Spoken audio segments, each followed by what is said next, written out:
आत्मीय भाइयों और बहनों प्रणाम। पुस्तक हम सब एक दूसरे पर निर्भर लेखक श्री राम शर्मा आचार्य, पृष्ठ 52 से पढ़कर सुनाते हैं। दृश्य जगत की परमार्थ प्रेरणा। आइए सुनते हैं। आत्मा के लिए भगवान ने जितने शरीर बनाए हैं उनमें से एक मनुष्य शरीर ही सर्वांगपूर्ण और सुंदर है। मनुष्य शरीर के एक एक अवयव, चक्र, कोण और उपत्यकाओं में भगवान ने ऐसी ऐसी शक्तियां भरी हैं जिनके द्वारा वह संपूर्ण त्रैलोक्य में शासन कर सकता है।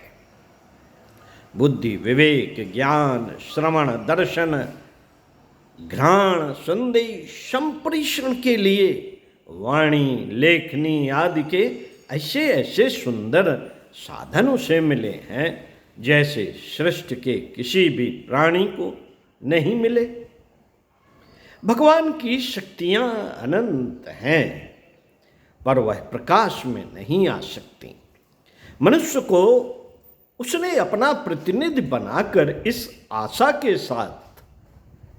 आशा से भेजा कि वह अपनी क्षमताओं का उपयोग विश्व कल्याण और प्राणी मात्र के हित में करेगा।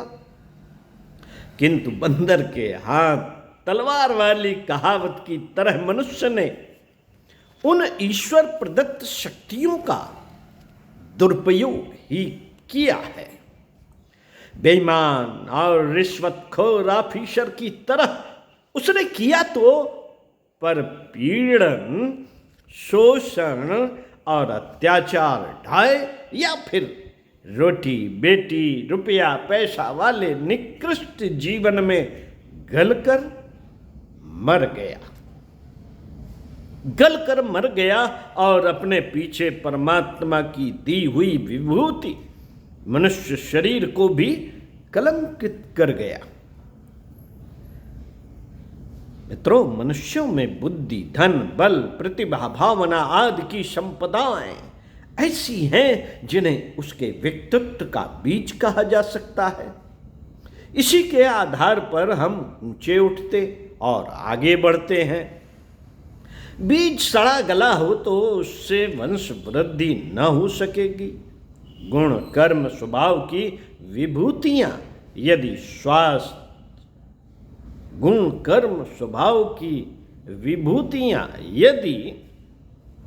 स्वस्थ और समर्थ न हो तो कोई व्यक्ति प्रगति के पथ पर दूर तक अग्रसर न हो सकेगा।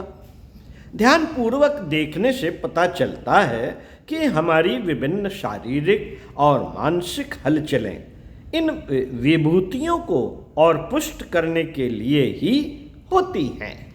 भौतिक और आत्मिक संपदाओं, बीज तत्वों को विकसित, परिष्कृत करने से अधिकाधिक मात्रा में संपन्न होने की अभिलाषा स्वाभाविक मानी जाती है। वह बनी ही रहती है और उनके लिए आने जाने अनजाने प्रयास चलते ही रहते हैं। वनस्पति जगत में भी यही प्रक्रिया अपने ढंग से उसी तरह चलती रहती है जिस तरह मनुष्यों में चलती है। मनुष्य जीवन का लक्ष्य आत्म विस्तार है। हम बढ़ें, विकसित हों और सुदूर क्षेत्र तक फैलें, इसके लिए भांति भांति के प्रयत्न, पुरुषार्थ किए जाते हैं। यहाँ तक कि युद्ध भी आध्यात्मिक क्षेत्र में यही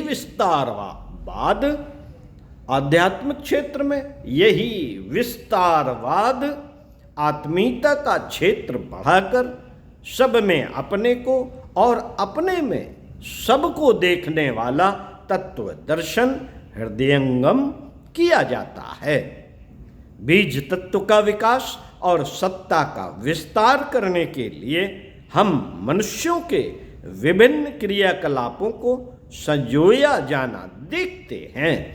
यदि यह दो प्रवृत्तियां न होती, यदि यह दो प्रवृत्तियां न होती तो कदाचित पेट और प्रजनन जैसी निकृष्ट स्तर के जीवों में पाई जाने वाली तुच्छ हलचलों के अतिरिक्त हम और कुछ महत्वपूर्ण सोचने या करने में समर्थ ही न हो पाते। ठीक यही बात वनस्पति जगत पर भी लागू होती है। पौधे बढ़ते और विकसित होते हैं, अंततः उनकी प्रौढ़ता फलवती होती है और उन पर फल लगते लदते हैं। यह फल मनुष्यों सहित अन्य प्राणियों के लिए आहार का काम देते हैं।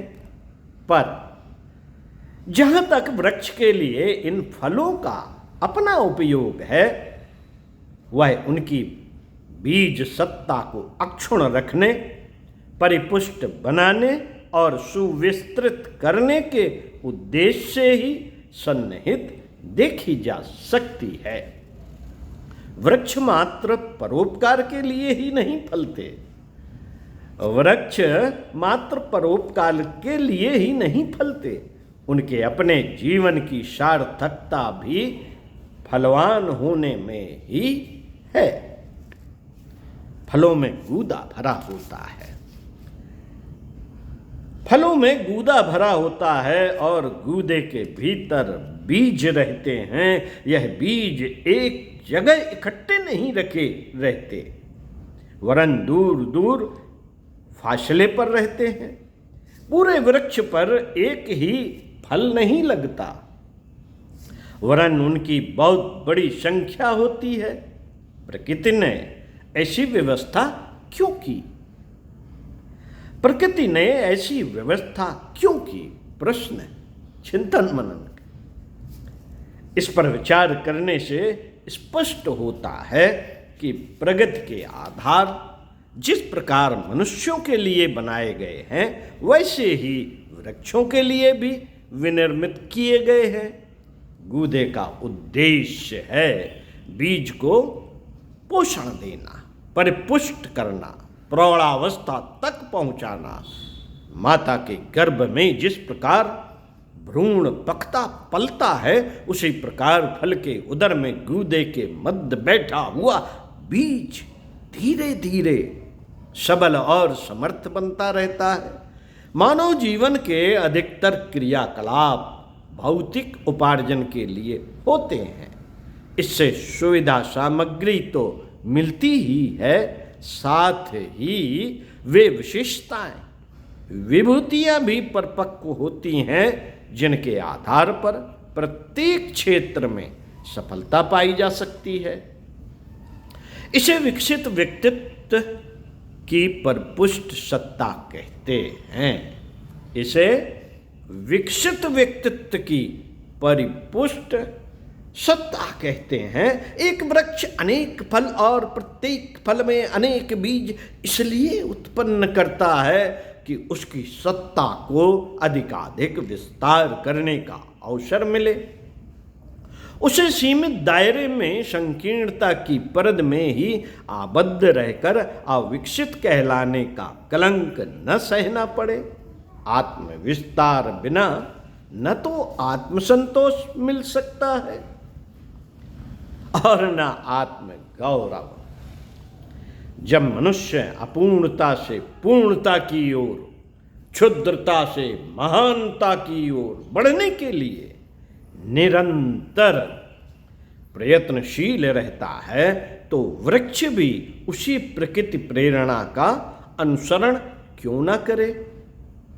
प्रत्येक बीज में एक संपूर्ण वृक्ष, प्रत्येक बीज में एक संपूर्ण वृक्ष सूक्ष्म रूप में विद्यमान रहता है, पर पुष्ट होने के पश्चात उसका अगला उद्देश्य यह रहता है कि उसी जात के नए वृक्ष उत्पन्न करे। साथ ही यह भी आवश्यक हो जाता है कि क्षेत्र की दृष्टि से समीपवर्ती सीमा बंधन को लांघकर सुदूर क्षेत्रों तक अपनी सत्ता को सुविस्तृत बनाया जाए।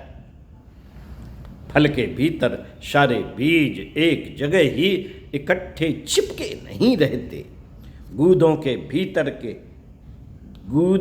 भीतर वे थोड़ा थोड़ा फासला देकर अलग अलग जमे होते हैं। इसका उद्देश्य यह है कि उन्हें पृथक पृथक रूप से सुदूर क्षेत्र में जाने का और सुविस्तृत परिधि में विस्तार करने का अवसर मिले। यदि गूदे में सब बीज इकट्ठे रखे होते तो फल के पक कर गिरने पर वे सभी एक जगह ही उगते, फलतः वे सभी एक दूसरे की खुराक छीनते, फैलने की जगह प्राप्त न कर पाते और ऐसे ही सूख कर मुरझा कर समाप्त हो जाते। विस्तार के लिए यह आवश्यक है कि पुरखों के घर आंगन को छोड़कर अन्यत्र भी जाने और फैलने का प्रयत्न किया जाए।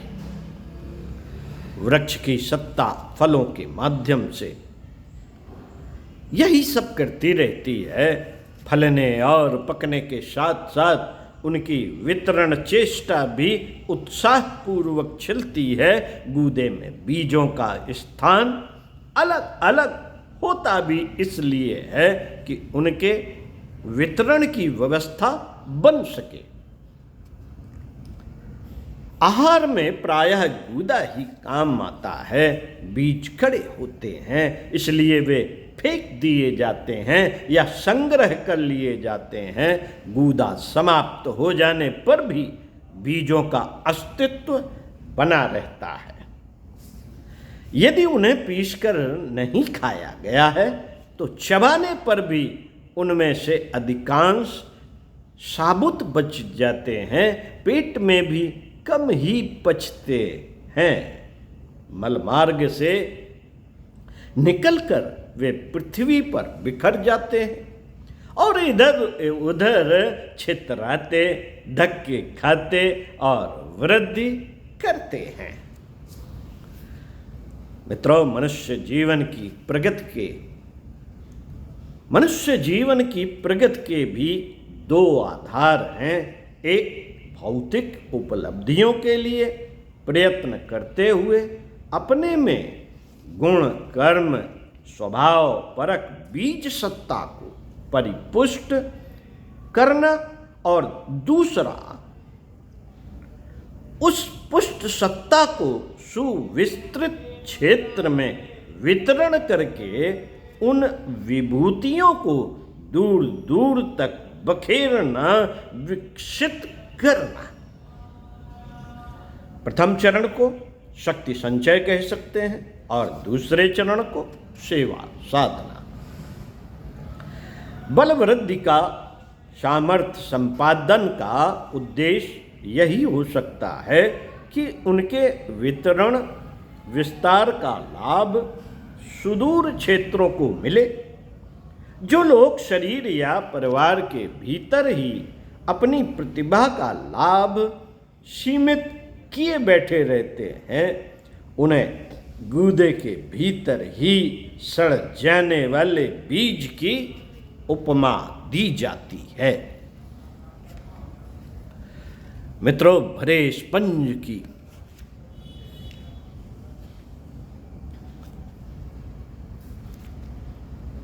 गूदे में पक कर विकसित हुए बीज सुदूर क्षेत्रों तक फैले।